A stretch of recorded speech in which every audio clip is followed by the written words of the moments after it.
Hello बच्चों, let's read the question. So the question here says that list the most important feature of the following stages. तो इस stage का नाम है zygotene. सो zygotene के अंदर जो सबसे इंपॉर्टेंट फीचर है वो हमें यहाँ पे बताना है. तो इस क्वेश्चन का जो की कॉन्सेप्ट है वो है मियोसिस 1.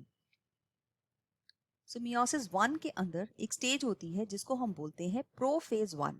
प्रोफेज 1 एक बहुत ही कॉम्प्लेक्स और टाइम कंज्यूमिंग स्टेज है.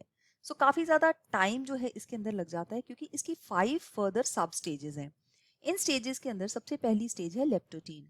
लेप्टोटीन के अंदर क्रोमोसोम्स जो हैं gradually they become visible under light microscope क्योंकि यहाँ पे डीएनए कंडेंसेशन जो है वो शुरू हो जाती है. ऑर्गेनालीज जो है वो डिसअपियर होनी शुरू हो जाती हैं. सेंट्रियोल्स जो हैं ऑपोजिट साइड पे माइग्रेट करने शुरू हो जाते हैं. So centrioles are going to migrate. Nuclear membrane जो है वो ब्रेक डाउन होनी शुरू हो जाती है. Nuclear membrane breaks down. अब ये सब फीचर्स होने के बाद ये जो हमारे क्रोमोसोम्स हैं अब विजिबल होना शुरू हो गए हैं. दैट मीन्स वो कंडेंस्ड फॉर्म में है. इसके बाद यहाँ पे सेकेंड स्टेज आती है जिसको हम बोलते हैं जाइगोटीन. इस स्टेज के बारे में हम जानेंगे. अब हम देखते हैं जाइगोटीन तक आते आते क्रोमोसोम की कंडेंसेशन काफी हद तक हो चुकी है. जब मियोसिस होता है, क्योंकि ये मियोसिस का पार्ट है, तो मियोसिस के अंदर जो क्रोमोसोम्स हैं वो पेयर्स में होते हैं, मतलब डिप्लॉयड नंबर ऑफ क्रोमोसोम्स हैं. सो दो सेट्स होते हैं क्रोमोसोम के और इन सेट्स को हम होमोलोगस पेयर्स ऑफ क्रोमोसोम्स बोलते हैं. तो जो होमोलोगस पेयर्स ऑफ क्रोमोसोम्स हैं इनके ऊपर सेम टाइप की जीन्स भी होती हैं, इसी वजह से इनको होमोलोगस बोला गया. तो होमोलोगस पेयर्स जो है आपस में साइनाप्सिस करना शुरू कर देते हैं.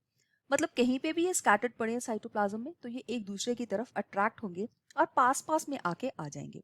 तो यहाँ पे हम देख सकते हैं इनमें सेम टाइप की जीन्स है ताकि बाद में इसमें पैकेटीन के अंदर जो है क्रॉसिंग ओवर का जो प्रोसेस है मियोसिस का सबसे इंपॉर्टेंट स्टेप वो बनना शुरू हो जाए. तो ये जो जीन्स है सबसे पहले जो इंपॉर्टेंट स्टेप है वो है साइनाप्सिस. साइनाप्सिस का मतलब है pairing of the homologous chromosomes. So सभी क्रोमोसोम्स जो है वो पेयर्स में आ जाते हैं. And then second is formation of synaptonemal complex. Formation of synaptonemal complex मतलब जीन टू जीन इंटरैक्शन जो है वो होनी शुरू हो जाती है. लाइक हम लोग यहाँ इस पे देखा तो ये एक स्ट्रक्चर बन जाता है जिसको हम बोलते हैं बाइवेलेंस. बाइवेलेंस इसको इसलिए बोला बिकॉज इसमें दो क्रोमोसोम्स है और इसको टेट्राज भी बोल सकते हैं क्योंकि हमें 4 जो क्रोमेटिड्स यहाँ पे दिख रही हैं. So synapsis number 1 and number 2 is formation of synaptonemal complex. ये सबसे इंपॉर्टेंट स्टेप्स हैं इस zygote stage के. So I hope you have understood it well. All the best. Thank you.